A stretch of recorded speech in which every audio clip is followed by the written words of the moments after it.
మన రక్షకుడు ప్రభువైన యేసుక్రీస్తు నామములో మీ అందరికీ వందనాలు తెలియజేస్తున్నాను. ఒక సైన్యంలో ఉన్న సైనికులు వేరే సైన్యాన్ని చూసి లేదా వేరే రాజ్యంలో ఉన్న సైనికులను చూసి భయపడుతూ యుద్ధ రంగంలో వారిని చూస్తూ వెనకడుగు వేస్తున్న సమయంలో ఈ సైనికుల గుంపులో నుండి ఒక వ్యక్తి ముందుకు వచ్చి, మీరెవరు భయపడవద్దు, నేనున్నాను, రండి కలిసి వెళ్దాం, వారితో పోరాడదాం, మనం యుద్ధం గెలుస్తాం, ఈ యుద్ధంలో విజయం మనదే అని వారిని ప్రేరేపించి యుద్ధానికి తీసుకెళ్తున్నాడు. ఆ రాజ్యం యుద్ధంలో విజయం కూడా సాధించింది. అలా సాధిస్తూనే వస్తుంది. అంతగా ఒక వ్యక్తి వారిని ప్రేరేపించి యుద్ధంలో ముందుకు తీసుకెళ్తూ ఉన్నాడు. ఆ రాజ్యము ఎక్కడికెళ్ళి యుద్ధం చేసినా విజయం వాళ్ళ సొంతం అయిపోతుంది. ఇంత అద్భుతంగా విజయం సాధిస్తుందని రాజు కూడా బహుగా ఆశ్చర్యపడిపోయిందంట. ఎప్పుడు లేని విధంగా సైనికులు ఇంత హుషారుగా లేకపోతే ఇంత ధైర్యంగా యుద్ధాలు చేస్తూ విజయాలు సాధిస్తున్నారే ఏంటిదని చెప్పి ఆశ్చర్యపడిపోయి ఎంక్వైరీ చేయగా లేకపోతే విచారించగా అధికారులు వచ్చి లేదా అధికారులను తెలుసుకొని మనం ఇలా యుద్ధంలో గెలవడానికి లేకపోతే మన సైనికులు యుద్ధంలో విజయం సాధించడానికి కారణం ఏమిటని అడిగినప్పుడు వారు రాజుతో ఇలా అంటున్నారు, మన సైన్యంలో ఒకడు చేరాడు, వాడు సామాన్యుడు కాదు, యుద్ధ వీరుడు, యుద్ధ శూరుడు, యుద్ధ ధీరుడు. మన వాళ్ళు భయపడుతున్న సమయాల్లో తానే ముందుకు వచ్చి రండి నేనున్నానని చెప్పి వారందరినీ తీసుకెళ్తున్నాడు. తను ఎక్కడ అడుగు పెడితే అక్కడ విజయం సాధించేస్తున్నారు. అతనికి ఉన్న రోషం, అతనికి ఉన్న ధైర్యం చూసి మన సైనికులు ఇంకా ధైర్యంతో ముందుకు వెళ్ళి జయిస్తున్నారు. మన ముందు ఏ ఒక్కరు నిలబడలేకపోతున్నారు అని చెప్పగా రాజు ఎంతగానో సంతోషిస్తాడు. ఎంతగానో ఆయన హృదయం ఉప్పొంగిపోతుంది. అప్పుడు వారు మరలా రాజుతోటి, రాజా, ఈ విజయాలు సాధించే వ్యక్తి లేదా ఈ విజయాలు సాధించి పెడుతున్న వ్యక్తి లేకపోతే ఈ సంతోషము, ఈ ఆనందము మనకి ఎక్కువ కాలం ఉండవు. ఏ సైనికుడైతే యుద్ధంలో ముందు నిలబడి శత్రువుకు సవాలు విసురుతూ ధైర్యంగా ముందుకు వెళ్లి విజయం సాధిస్తున్నాడో అతడు ఎక్కువ కాలం బ్రతకడు. తీవ్రమైన మరణకరమైన వ్యాధితో బాధపడుతున్నాడు రాజా అని చెప్పేసి ఆయనకు విచారించగా రాజు అప్పటి వరకున్న సంతోషాన్ని అంతా దిగమింగుకొని బాధతో ఎందుకు ఏమైందని చెప్పేసి బాధపడుతూ ఆయన గురించి విచారించడం మొదలు పెడతాడు. మన రాజ్యం కోసం అంతగా తెగించి పోరాడేవాడు వ్యాధితో బాధపడుతూ చనిపోవడం వీలు కాదు. అతడు బ్రతికుండాలి. అతడు బ్రతికుంటే ఇంకెన్నో విజయాలు, ఎన్నో రాజ్యాలు మన సొంతమైపోతాయి. మన రాజ్యం తరపున పోరాడడానికి మన రాజ్యం ఏ రాజ్యంపైకి దండెత్తి వెళ్ళినా కానీ మనకు విజయాన్ని దక్కాలంటే ఆ వ్యక్తిని మనం కాపాడుకోవాలని చెప్పేసి ఆ దేశంలోనే ఉన్నటువంటి అతి శ్రేష్టమైన అతి ఉన్నతమైన వైద్యుల్ని పిలిపించి ఆ వ్యక్తికి వైద్యం చేయించసాగాడు. ఆ వైద్యం చేయించిన తర్వాత అతనికి ఉన్న రోగం అంతా పోయిన తర్వాత అలా కొన్ని వారాలు, కొన్ని నెలలు, కొన్ని సంవత్సరాలు గడుస్తూ వస్తూ ఉన్నాయి. అతనికి ఉన్న రోగము లేదా అతనికి ఉన్న వ్యాధి పూర్తిగా తగ్గిపోయింది.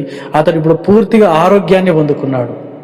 అయితే హఠాత్తుగా దేశం మీదకి యుద్ధం రాగా ఈ దేశ సైనికులు అందరూ కలిసి వెళ్ళారు, కానీ గెలవవలసిన సైన్యం కాస్త ఓడిపోయింది. కొంతకాలమైన తర్వాత మరొక వేరే శత్రు సైన్యం లేదా వేరే శత్రు రాజ్యం వరపైకి వచ్చి దండెత్తితే ఆ సైన్యం ముందు కూడా వీరి సైన్యం ఓడిపోయింది. సైనికుల్లో చాలా మంది చనిపోయారు, చాలా మందికి గాయాలయ్యాయి. రాజుగారికి ఏం అర్థం కాలేదు.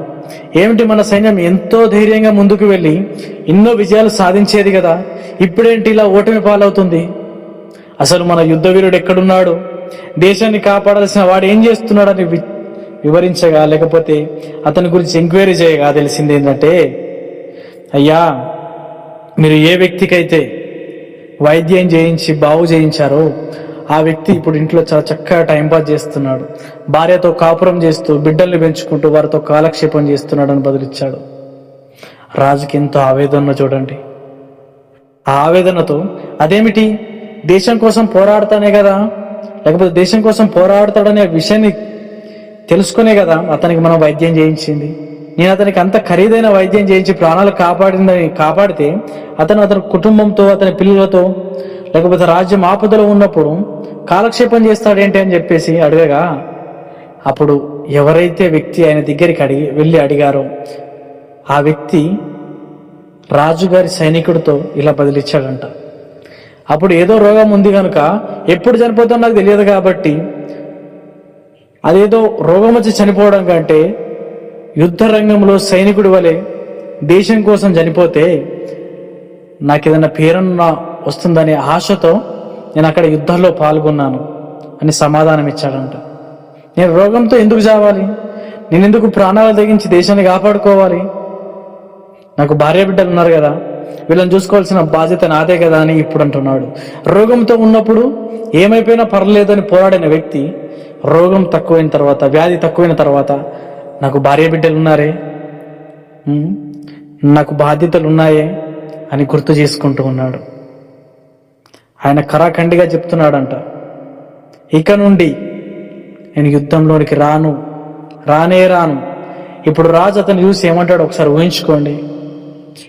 మనమైతే చిచి ఇట్లాంటి వాడినా, రోగంలో చావనివ్వాల్సింది పోయి బ్రతికించానే, ఇంత కృతజ్ఞత లేని వాడికి ఉన్నాడు. మన కష్టంలో ఉన్నప్పుడు మనం ఎవరికైనా సహాయం చేసినా, ఏమి చేసినా వారు మన సహాయాన్ని పొందుకొని అన్నీ మర్చిపోయి కృతజ్ఞత లేని వారిగా ఉంటున్నప్పుడు మనం ఎంతైతే బాధపడతామో ఆ రాజు కూడా అంతే బాధపడుతున్నాడు. అయితే విశ్వాసులు, క్రైస్తవులైన నువ్వు నేను, మనం కష్టంలో ఉన్నప్పుడు, దిక్కుమాలిన వారముగా ఉన్నప్పుడు, కనీసం కాళ్ళకు చెప్పులు కూడా లేకుండా బ్రతికినప్పుడు, తినడానికి తిండి లేక కడుపు మార్చుకుంటున్న స్థితిలో ఉన్నప్పుడు, లేదా మనకు ఎటువంటి ఆదరణ, ధైర్యం లేనప్పుడు, ఓదార్చేవారు ఎవరు లేనప్పుడు దేవుడు మనల్ని కరుణించలేదా? దేవుడు ఆయన ఆశ్చర్య కార్యాలు, అద్భుత కార్యాలు మన పట్ల జరిగించలేదా? ఉద్యోగం లేనప్పుడు, ఆర్థికంగా చితికిపోయినప్పుడు దేవుడు మనల్ని దీవించలేదా? దీవించాడు కదా, కరుణించాడు కదా, ఉన్నత స్థితికి చేర్చాడు కదా. అందుకే తగిన జీవితం జీవిస్తున్నామా? ఒకసారి మనల్ని మనం పరీక్షించుకోవాల్సిన సమయం వచ్చింది. నీవు పాపంలోనూ చీకట్లోనూ జీవిస్తున్న సమయాల్లో దేవుడు నీ మీద జాలిపడి నీ పాపాలను క్షమించి తన కుమారునిగా లేదా కుమార్తెగా చేసుకున్నాడు కదా. మరి క్షమించబడిన నీవు, ఉన్నత జీవితాన్ని జీవిస్తున్న నీవు, దాన్ని పొందుకున్నాక అట్టి కృతజ్ఞత లేనివాడిగా ఎలా బ్రతుకుతున్నావు? ఈరోజు నువ్వు ఎట్టి జీవితాన్ని జీవిస్తున్నావు? ఆ రోజు నీ పాపపు స్థితిలో నువ్వు బ్రతుకుతున్నప్పుడు వాటి నుంచి విడిపించిన దేవుణ్ణి మరిచిపోయి కృతజ్ఞత లేనివాడిగా ఉంటున్నావా? లేదా దేవుడిచ్చిన జీవితంలో దేవుడికి ఏదైతే నీకు ఇచ్చాడో దాన్ని పట్టుకుని కృతజ్ఞతతో జీవిస్తున్నావా? ఒకసారి నువ్వు పరీక్షించుకో. ఒకవేళ కృతజ్ఞత లేనివాడిగా నువ్వు జీవిస్తున్నావా? అయితే దేవుని వాక్యం సెలవిస్తుంది, ఈరోజు నీ మనసును మార్చుకో. దేవుని దగ్గరికి వెళ్ళి మోకాలుని, దేవా పాపినైనా నన్ను కరుణించు, ఇన్ని రోజులు గర్వంతో అహంకారంతో కూరుకుపోయి నీకు వ్యతిరేకంగా బ్రతికాను దేవా, నన్ను క్షమించని ప్రార్థించు. దేవుడు మళ్ళీ నిన్ను కోరుకుంటున్నాడు. ఈరోజు ఆయన దగ్గరికి నువ్వు రాగలిగితే, ఆయన పాదాల చెంత నువ్వు నిలవగలిగితే దేవుడు నిన్ను వాడుకోవాలని ఆశపడుతున్నాడు. ఈ సమయం నీది. ఇప్పటికైనా నీ మనస్సును, నీ జీవితాన్ని నువ్వు మార్చుకొని దేవునికి ఇష్టంగా, దేవునికి కృతజ్ఞత కలిగి జీవించడం నేర్చుకో. దేవుని